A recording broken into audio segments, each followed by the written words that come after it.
The first lie was that this was only a theft. Avery Monroe understood that before the elevator reached the 82nd floor of Cole Tower, where midnight rain blurred Manhattan into red and white veins of light. The security officer beside her had not spoken since the lobby. When the doors opened, he stepped aside. "Mr. Cole is waiting." Avery entered a room designed to make visitors feel temporary.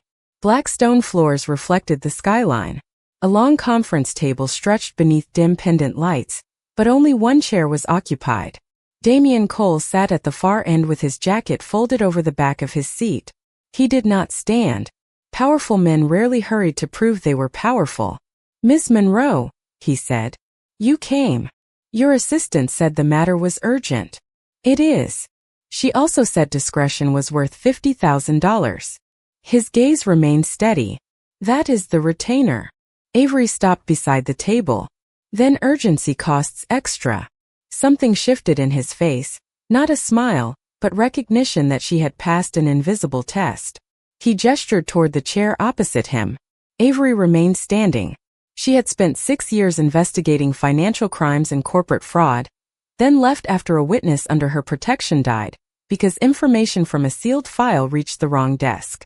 Since then, she worked alone and never accepted a client who knew more about her than she knew about him. Damian Cole had already broken that rule. A slim folder rested on the table. Her name was printed across the cover. "You researched me," she said. "I research everyone who enters this building after midnight. Then you know I do not work for men who hide the assignment. I need you to recover a file. Digital or physical? Both. Taken from where? My private office. When? Between 9:10 and 9:26 tonight. Who had access? 5 people. Names. You will receive them after you accept." Avery studied the room. There were no family photographs, no awards, nothing that suggested Damian Cole had existed before becoming the man in this chair. "Why not call the police?" she asked. "Because the police would ask what the file contains. So will I. The Lazarus file contains names, dates, and records connected to an internal matter. That answer means nothing. It means the contents could damage people who had no part in creating them." "And damage you?" Silence settled between them. Thunder rolled over the city, distant and low. "Yes," Damian said. The honesty surprised her more than a denial would have. Avery pulled out the chair but did not sit. "What makes you think this was theft?" "The file is gone. Missing is not the same as stolen. The safe was opened with authorized credentials. No forced entry? None. No alarm? None. Then one of your 5 people took it, or you want me to think one of them did." Damian's eyes narrowed slightly. "That is why you are here." He slid the folder toward her. Inside were access logs, floor plans, and a photograph of a black drive beside a paper file sealed with red tape. Lazarus had been typed across the center. "How long do I have?" she asked. 72 hours. "And if I decline? You leave with $5,000 for your time. Generous." "No. Generosity expects gratitude." He rose. He was taller than she expected, nearly 6 feet 3 inches tall, but it was his stillness that carried weight. "This is risk management."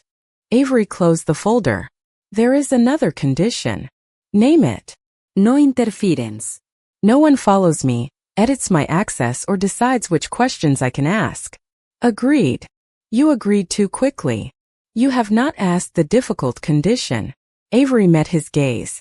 "If I find the thief, I decide how I deliver the truth." Damian considered that. "You may decide how you tell me. You do not decide what happens afterward." There it was, the quiet border around his world. Avery signed the contract. 10 minutes later, she entered his private office with a temporary badge and a security technician named Lila Grant. The office was 40 feet wide, lined with unread books. The safe stood behind a painting that had been moved aside. Avery examined the keypad, carpet, desk, and hinges. Nothing looked disturbed. That was the problem. Real intruders left confusion. This scene felt edited. "Show me the camera feed," Avery said. Lila hesitated. "Mr. Cole said you would have full access. Then hesitate on your own time." The technician opened a tablet. At 9:08, Damien entered his office. At 9:10, he left. At 9:12, the feed flickered. At 9:26, it returned. Avery watched it twice. On the third viewing, she noticed a reflection in a brass frame beside the elevator. A man stepped into the hallway 1 second before the camera failed. Dark coat. No visible badge. Familiar posture. Freeze it. Lila did. Avery enlarged the image until it turned grainy, but the face remained clear enough. Damien Cole had given her 5 suspects. He had not mentioned that one shared his eyes. Who is that? Avery asked, though she already knew. Lila's expression emptied. Behind them, Damien's voice entered the room with the calm certainty of someone who had been listening. My brother. Avery turned. Damien stood in the doorway, unreadable. Noah Cole has been missing for 11 months. Avery looked back at the frozen image. The timestamp glowed beneath his face. 9:11 p.m. 1 minute after Damien left. 1 minute before the cameras failed. She understood then that she had not been hired to find a thief. She had been hired to step into a family secret already moving toward her. Avery kept her eyes on the frozen image while Damien remained in the doorway, watching her watch his brother. Missing, she said. That is an interesting word for a man who walked into your office tonight. Damien crossed the room and dismissed Lila with a glance. The technician collected her tablet and left without a question. When the door closed, the silence felt heavier than before. Noah disappeared 11 months ago, Damien said. No calls. No financial activity. No confirmed sightings. Yet you recognized him immediately. He is my brother. Avery studied the grainy reflection again. Noah Cole wore a dark coat and carried nothing visible. He did not move like someone afraid of being seen. He moved like someone who knew exactly where every camera was pointed.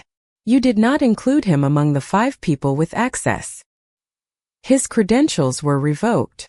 Credentials can be copied. Not these. Then someone restored them. Damien said nothing. Avery turned toward him. You knew he might come back. I considered the possibility. You hired me before you showed me this footage. I hired you because the footage existed. That is not the same thing. His expression did not change, but she saw calculation behind it. Damien Cole was not deciding whether to answer. He was deciding which answer would direct her where he wanted her to go. Avery closed the tablet. I need everything on Noah. Addresses, accounts, known contacts, medical records, travel history, and the last place anyone saw him. You will have it within the hour.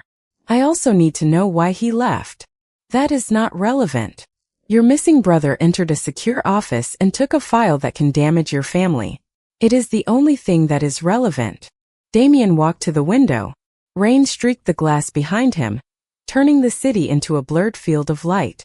Noah believed our family had become something it was never meant to be. What did he think it had become? Mine. Avery let the answer settle. It sounded simple, which meant it was not. And what did he want? To expose the past. The past inside the Lazarus file? Damien looked at her reflection instead of her face. Find him before he shares it. With whom? Anyone.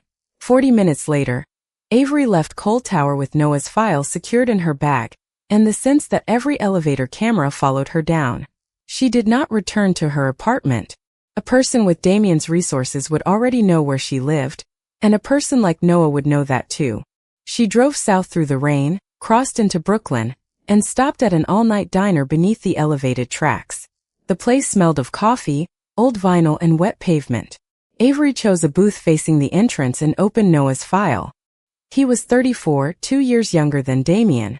He had studied architecture, managed 3 Cole Foundation projects, and resigned from every official position on the same day 11 months earlier.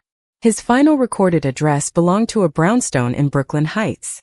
His last public appearance was a charity dinner at the Cole Museum. In every photograph, Noah stood half a step outside the family formation, smiling as though he knew something the camera did not. Avery turned to the financial records.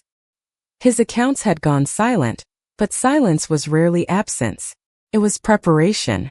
She found recurring donations to a community preservation group, then traced its property filings to an abandoned theater near the waterfront. The connection was thin, But it was the only thing in the file that did not seem chosen by Damien. At 2:17 in the morning, Avery parked across from the theater. The marquee had lost most of its letters. Rainwater collected in the cracked sidewalk. The front entrance was chained, but a side door stood open by less than an inch. She did not enter. Instead, she crossed the street and waited beneath the awning of a closed bakery. 5 minutes passed. Then 10. A man stepped from the alley behind her. "You found that faster than I expected," he said. Avery did not turn immediately. The voice was calm, almost amused. "Noah Cole." "Avery Monroe." She faced him. He looked older than the photograph from Cole Tower, not in years but in distance. His coat was damp at the shoulders, and his eyes held the same controlled stillness as Damien's, though without the polished restraint. "You were waiting for me," she said. "I was hoping Damien would send you." "Why me?"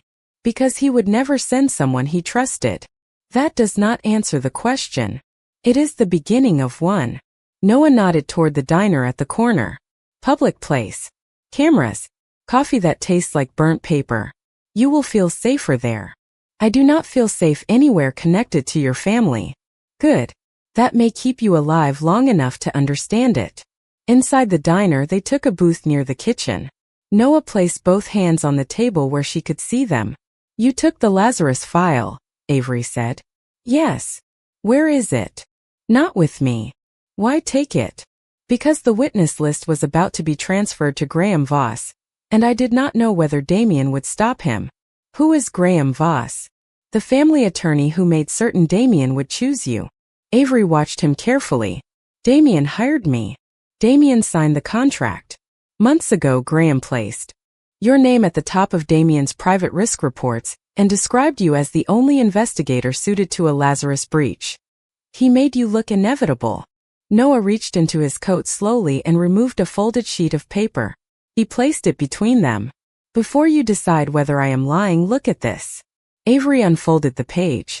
At the top was a faded photograph of a little girl standing beside a White House. She wore a yellow raincoat and held the hand of a woman whose face had been marked out with black ink. Beneath the image was a name Avery had not seen in 26 years. Not Avery Monroe. A different first name. A different last name. A date of birth that matched hers. Beneath it, in faded type, were the words "protected successor." Her throat tightened, but her voice remained steady. "Where did you get this?" "From Lazarus." "This could be fabricated." "It could. That is why I included the second page." She turned it over. It was an adoption record bearing the seal of New York State. The signature at the bottom belonged to a judge who had retired before the date written beside his name. "The record is false," Noah said. "Your adoption was created after the fact." Avery touched the final designation. "Protected successor to what?" "That is one of the reasons I took the file." Avery looked up. "Why?" "Because someone needed the world to believe the child in that photograph no longer existed." "And you expect me to believe you stole the file to protect me?" "No," Noah said. "I expect you to believe that someone inside Cole Tower has spent 26 years making sure you never asked the right question." Outside, a train passed overhead, shaking the windows. Avery looked again at the little girl in the yellow coat. "What question?" Noah leaned forward, his voice barely louder than the rain. "Why did Damien Cole know your real name before you walked into his office?" Avery kept the adoption record flat beneath her palm, as if pressure could force the paper to confess. "You are asking me to believe Damien knew who I was before tonight." Noah watched her across the diner table. "I am telling you he knew before you became Avery Monroe." The waitress approached with a coffee pot, sensed the tension between them, and moved on without speaking. Outside, the rain had softened to a silver mist. Avery folded the record and returned it to Noah. "I need proof that did not come from a stolen file. Then go back to Cole Tower." "That sounds convenient. Ask Damien about St. Orzin House." The name stirred nothing in her memory, but Noah noticed the pause. "What is it?" she asked. "A children's residence that closed 26 years ago after a fire inspection uncovered falsified records. The building was owned through a company connected to the Cole Foundation." "Was I there?" "For 3 nights." "How do you know?" "Your real name appears in the intake ledger." Avery held his gaze. Tell me the name. Noah shook his head. Not yet. You found me, placed a false adoption record in front of me, and now you want to control the information. I want to keep you from reacting in front of the wrong person. You sound like your brother. That is not a compliment. Noah slid out of the booth. Damien will expect you back before sunrise. Give him enough truth to keep him interested, but not enough to let him close every door. And what do I tell him about you? Tell him I was never here. He left cash beneath the coffee cup and walked toward the exit. Avery followed him with her eyes. Why should I protect you? Noah stopped beside the door. Because I am the only person in this family who has admitted taking something. Then he disappeared into the wet blue light before dawn. Avery returned to Cole Tower at 4:38 in the morning. The lobby had changed shifts, but the silence remained identical. Damien was waiting in his office, standing beside the windows with a fresh shirt and the same unreadable expression. A cup of coffee sat untouched on the desk.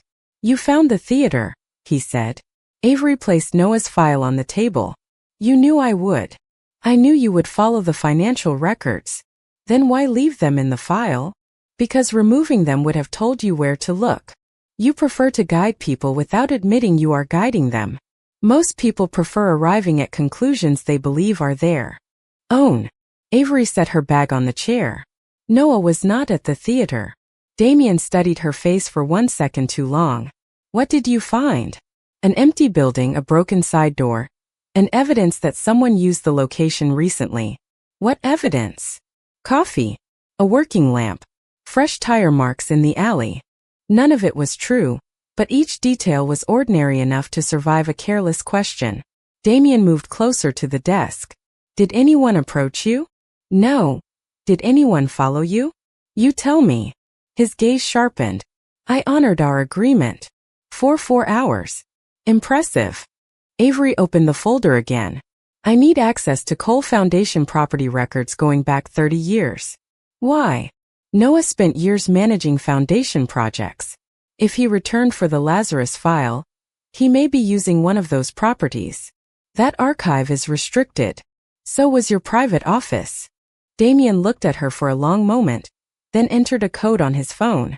You will have access within 10 minutes. Avery should have left then, but the name Noah had given her remained in her mind. St. Orazin House. She could not ask directly without revealing the meeting, so she chose a narrower path. What was the Cole Foundation doing 26 years ago? Damien's hand stopped above the phone. The movement was small, but it was the first break in his control she had seen. Why that year? Because the oldest entity in Noah's records was formed then. Which entity? That depends on what you tell me. Damien placed the phone on the desk. The foundation funded shelters, schools, medical clinics, and legal services. Did it operate children's residences? Silence returned. Avery heard the hum of the building and the faint movement of traffic 82 floors below. Some, Damien said. Including St. Orazin House? His expression did not change, but the answer arrived before he spoke. Who gave you that name? So it existed. Avery. It was the first time he said her name without distance. Not Ms. Monroe. Not investigator. The sound carried concern or the imitation of it. Who told you? A property record. There is no public record connecting St. Orazin to the foundation. Then you just confirmed more than I asked. Damien turned away, but not before she saw something colder than anger in his eyes. Fear, controlled and buried, yet unmistakable. St. Orazin closed before I took control of the foundation, he said. That is not an answer. It is the only one I can give you now. You hired me to recover a file, but every useful question reaches a wall. Some walls exist because what is behind them cannot be repaired. Avery stepped closer to the desk. You do not get to decide what I am allowed to know about my own life. The room seemed to narrow. Damien looked at her as if the final word had changed the shape of the conversation. Your own life, he repeated. Avery realized the mistake immediately. She had revealed too much. Damien did not press. That restraint unsettled her more than suspicion would have. You met him, he said. No, Noah gave you the name. You are guessing. Noah always believed truth became harmless if he delivered it before anyone else. Damien walked to a cabinet and removed a sealed envelope. He placed it on the table between them. Avery did not touch it. What is that? The reason I chose you. Her pulse remained steady, though every instinct told her the room had become a trap. You said you chose me because of my experience. That was true. Not complete. No, Damien opened the envelope himself. Graham placed your name in a private assessment months ago, he said. I chose you after I learned Noah had been making indirect inquiries about you. I did not know why Graham wanted you in this building, but I believed Noah would reveal it. Inside was a photograph identical to the one Noah had shown her. The little girl in the yellow raincoat beside the White House. This copy had no face blacked out. The woman holding the child's hand was young, dark-haired, and frightened. Avery recognized her from the only photograph her adoptive mother had kept hidden in a locked drawer. You had this before I arrived, Avery said. Yes. You knew who I was. Yes. And you knew Noah had taken the Lazarus file. Damien met her eyes. I knew before I called you. Avery felt the truth settle into place, heavy and precise. Then this was never an investigation. It was. No. It was bait. Damien did not deny it. Noah would not come back for me, he said. But I believed he would come back for you. Avery looked at Damien across the black glass table and understood that every answer he had given her was another door disguised as a wall. You used my past to draw your brother out, she said. I used the only connection I believed he would risk returning for. You did not know he would protect me. I knew he had been watching you. The statement landed more quietly than it should have. Avery folded the photograph and placed it back inside the envelope. For how long? At least 3 years. And you allowed it? I monitored it. That is not the same as stopping it. Damien did not argue. Dawn had begun to thin the darkness beyond the windows, revealing the city in gray layers. The room no longer looked powerful. It looked exposed. Tell me what happened at St. Orazin House, Avery said. Not the official version. Damien remained standing. The house was used to relocate children connected to people who had testified against several organizations operating through the city. Some families were given new identities. Others were told their children had been transferred elsewhere. And the Cole Foundation paid for it. The foundation paid for the building. Graham Voss managed the legal structure. Avery remembered the name from the original files. Graham had served the Cole family for more than 30 years. He had signed merger papers, estate documents, and foundation agreements. His name appeared wherever liability needed to disappear. Where is Graham now? She asked. At his home in Westchester. You sound certain. His driver logged his arrival 2 hours ago. A driver can log anything he is told to log. Damien's expression tightened. Graham has protected this family since before Noah and I were old enough to understand what protection cost. That is not a defense. It was not meant to be. Avery collected the envelope and moved toward the door. Damien stepped aside, but his voice stopped her. Noah will tell you that I buried the Lazarus file to preserve the company. Did you? Partly. Then why should I believe anything else? Because he will not tell you what he removed before he stole it. Avery turned. What did he remove? A witness list. Why? Ask him. She left without another word. By 7:15, she was in a rented work suite near Bryant Park, using the private Cole Foundation archive Damien had unlocked. The St. Orazin property had passed through 5 shell companies before reaching the foundation. One attorney appeared on every transfer. Graham Voss. Avery searched the archive for the witness whose death had ended her career. Daniel Price. The first results showed nothing. Then she cross-referenced an old public court docket with the foundation's restricted legal audit logs. Daniel had once worked as an accountant for a non-profit represented by Graham. 7 years later, he became Avery's confidential witness in a corporate fraud case. 3 days after Avery submitted his statement, his identity leaked. She had spent years believing the breach came from inside her office. The public docket showed only that an outside firm had requested access. The private audit log identified the firm as one controlled by Graham Voss and recorded the request 48 hours before the leak. Avery stared at the screen until the letters stopped looking like language and became a pattern. Daniel had not found her by accident. Someone had placed him in her path. Someone had ensured his information would be compromised. Someone had created the failure that drove her out of public service and into private work, where Damian Cole could hire her without oversight. Her phone rang. "Noah, where are you?" she asked. "Moving." His voice sounded distant, surrounded by road noise. Graham was connected to Daniel Price. Silence. "You knew," Avery said. "I suspected. You used my dead witness to lead me toward your family. I used a name I thought would make you look deeper. You and Damian are doing the same thing. You both decide which truth I deserve, then call it protection. Damian did not tell you about the witness list." Avery glanced around the empty research room. "He said you removed it." "I did." "Why?" "Because your name was on it. You said I was one of the children. You were. You were also listed as a future contact." "Future contact for what?" "Recovery." The word made the room feel colder. "Explain." "The people behind Lazarus did not only hide witnesses. They tracked the children after relocation. Education, employment, medical records, legal trouble. They wanted to know who might remember enough to become dangerous.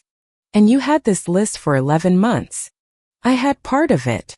Where is the rest?" Noah lowered his voice. "Graham has it." Avery closed the laptop. "Damian says Graham protected your family. Graham protected the structure. Families are replaceable inside structures. Why did you disappear?" "Because I confronted him." "About me." "About all of you." The line filled with static. Then Noah spoke again. "Avery, leave the library." "Why?" "Because the access Damian gave you was flagged. Graham knows what you opened." She looked toward the glass door. A man in a dark suit stood in the hallway, speaking into a phone. He did not look at her, which made his presence more noticeable.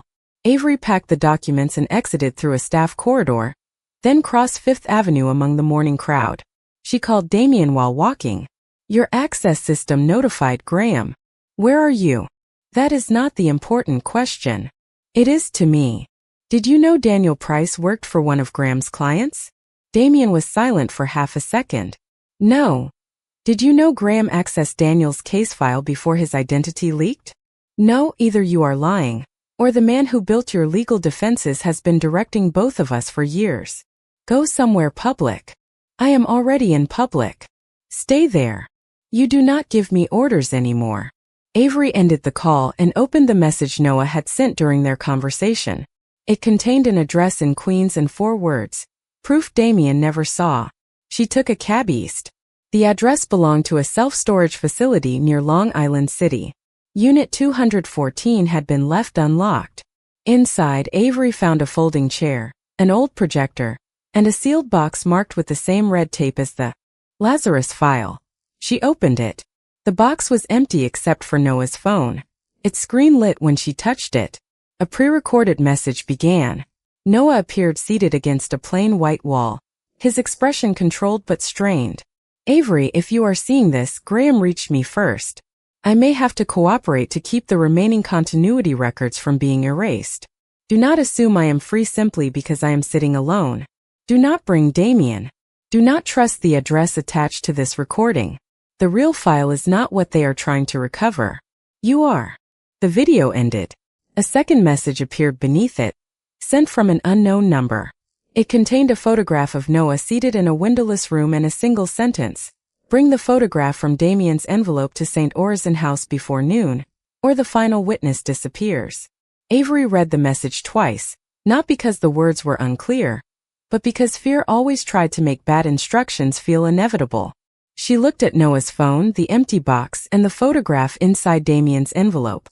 Someone wanted her moving before she had time to think. Someone expected her to arrive alone. Avery opened the map on her own phone. St. Orison House stood 11 miles away in northern Queens, beyond rows of warehouses and narrow residential streets. With traffic moving as it was, she could reach it in 35 minutes. Noon was almost 2 hours away. The extra time was not mercy. It was pressure designed to keep her imagining what might happen if she made the wrong choice. She called Damian. He answered before the first ring ended. Where are you? Noah is being coerced. The silence on the line changed. How do you know? His phone was left for me. I received a photograph and instructions to bring the picture from your envelope to St. Orzan House before noon. Do not go. That is your first instinct because you still think control and protection are the same thing. Avery, Graham knows that property better than anyone. There are entrances that do not appear on the original plans. Then you are coming with me. The message told you to come alone. The message also told me not to trust you. Whoever sent it expects obedience from both of us. Damien paused. I can be there in 20 minutes. No security team. No convoy. One car. That is not reasonable. Neither is using me as bait, but we are past reasonable. She ended the call before he could answer. Damien arrived in 18 minutes, driving a dark sedan without an escort. Avery got into the passenger seat and placed Noah's phone between them. Damien watched the recording once. His face remained still until Noah said, "You are what they are trying to recover." Then something shifted behind his eyes. "You know what that means," Avery said. "I know what Noah believes it means." That is not an answer. There was a program inside Lazarus called Continuity. Children connected to witnesses were tracked after relocation. Tracked for what purpose? To determine whether they remembered names, locations, or events that could damage the people involved. And what happened when they remembered? Damien stared through the windshield. Their records changed. Families moved. Scholarships appeared. Employment offers arrived. The system redirected their lives. Avery thought about Daniel Price entering her investigation at exactly the right time, his identity leaking at exactly the wrong one, and her career ending in a way that left her available for private work. They did not hide me, she said. They guided me. Yes. Did you participate? No. Did you benefit? Yes. The answer came without defense. That honesty made it harder to dismiss him and easier to understand why Noah had left. Before Damien started the car, Avery sent encrypted copies of Noah's recording, the threat, and their live location to an independent attorney and a federal investigator she trusted. She scheduled the full packet for automatic release if she failed to cancel it by 1 in the afternoon. Damien watched her finish. That is your protection? He asked. No, she said. That is accountability. Damien started the car. They drove east beneath a pale morning sky. The rain had ended, but water still shone along the curbs. St. Orzan House stood behind an 8-foot brick wall at the end of a quiet street. The building was 3 stories tall, white once, now gray with age. Its boarded windows faced the road like closed eyes. Avery checked the time. 11:23. You said there were hidden entrances, she said. Damien pointed toward a narrow service lane. A tunnel once connected the basement to a chapel that was demolished in the 1990s. The street entrance may still exist beneath the vacant lot. How do you know? Noah and I found it when we were children. Avery looked at him. You were here. Our father brought us once. He told us the building helped families begin again. Did you believe him? I was 9. They found the old entrance beneath a metal utility door partly covered by weeds. The tunnel smelled of dust and damp concrete. After nearly 100 feet, it opened into the basement of St. Orzan House. No one stopped them. No alarm sounded. That worried Avery more than a locked door would have. On the first floor, sunlight entered through gaps in the boards. A row of empty offices lined the corridor. At the far end, a lamp glowed inside a former records room. Noah sat at a wooden table, alone and unharmed. He stood when they entered. I told you not to bring Damien. You also told me Graham reached you, Avery said. He did. Then where is he? Noah looked at his brother.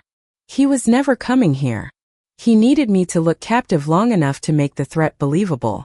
I agreed because he promised the continuity archive would remain intact until noon. Damien crossed the room slowly. Explain. Noah placed a small recorder on the table. Graham contacted me after I left the diner. He said Avery had opened the old records and that Evelyn wanted the photograph returned. Avery felt the name settle into the room. Your mother. Yes, Noah said. Graham gave me a choice. Help bring you here, or he would erase the remaining continuity records. So the photograph was a key, Avery said. Not the paper itself. The woman in it. Noah looked toward Damien. Her name was Rachel Vale. She was Avery's mother and one of the original Lazarus witnesses. Damien's expression hardened. Our father knew her. More than that, Noah said. He helped her collect evidence against Evelyn and Graham. Avery opened the envelope and looked at the woman holding the child's hand. What happened to her? She disappeared after placing you at St. Orizon. The official file says she left the country. The private record says she was transferred into a second identity program. Is she alive? I do not know. Damien turned toward Noah. What did you steal from my office? A copy of Lazarus. A copy. The original was removed years ago. By Graham? Avery asked. Noah shook his head. By Evelyn. Footsteps sounded in the corridor, measured and unhurried. A woman appeared in the doorway wearing a charcoal coat and pearl earrings. Evelyn Cole looked from one son to the other, then at Avery. She carried no file, no visible threat, only the composed expression of someone arriving at a meeting she had arranged. Graham has always been useful, she said. But he has never understood the difference between preserving a family and preserving evidence. Damien stepped between her and the table. Where is the original Lazarus file? Evelyn's eyes remained on Avery. Safe. From whom? Noah asked. From both of you. Avery held up the photograph. Why bring me here? Evelyn smiled without warmth.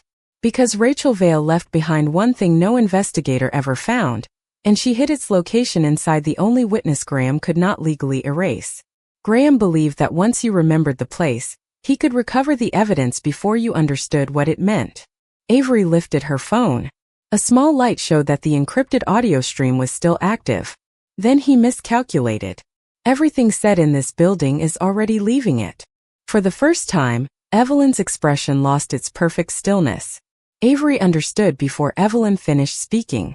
The false adoption, the redirected career, Daniel Price, Damien's contract, Noah's return. None of them had been separate events. They were parts of a long design built around her. The file is not in a vault, Avery said. Evelyn's gaze confirmed it. No, she replied.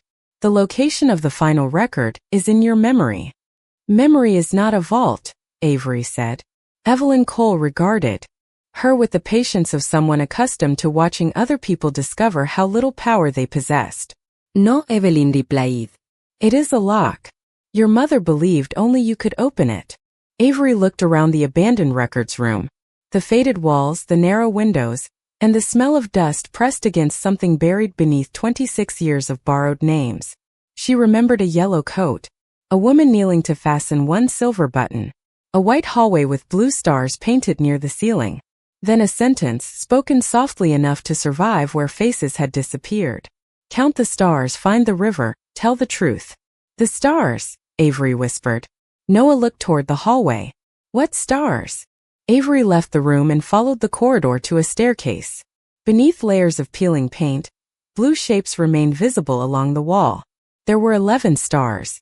She counted them twice, then noticed the 11th was not painted like the others.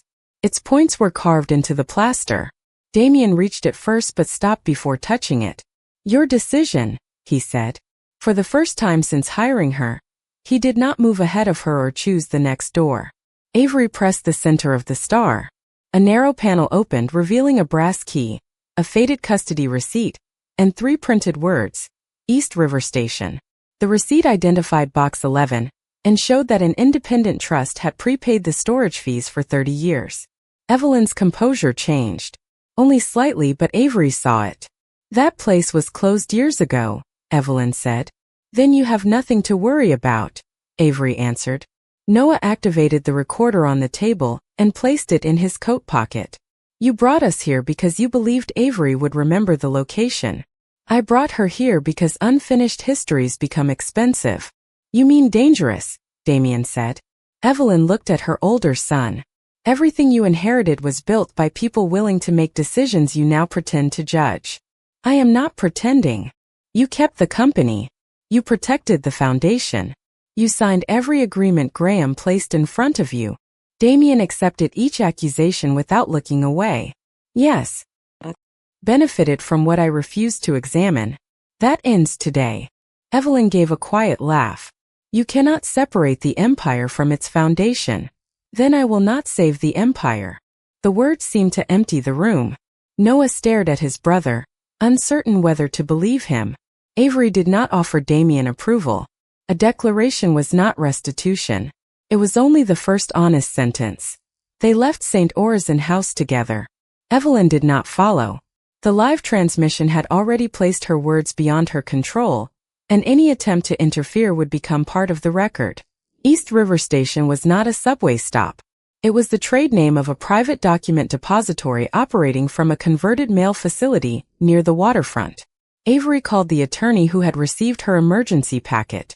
40 minutes later, with that attorney and a federal investigator present, she photographed the unbroken seal on box 11, recorded the time and used the key. Inside sat a small metal case, a cassette recorder, and a sealed envelope addressed to the child Avery had once been. She opened the envelope first. Rachel Vale's handwriting leaned sharply across the page. My brave girl, if you are reading this, then someone has finally asked you to remember instead of demanding that you forget. The people around you may tell you that truth destroys families.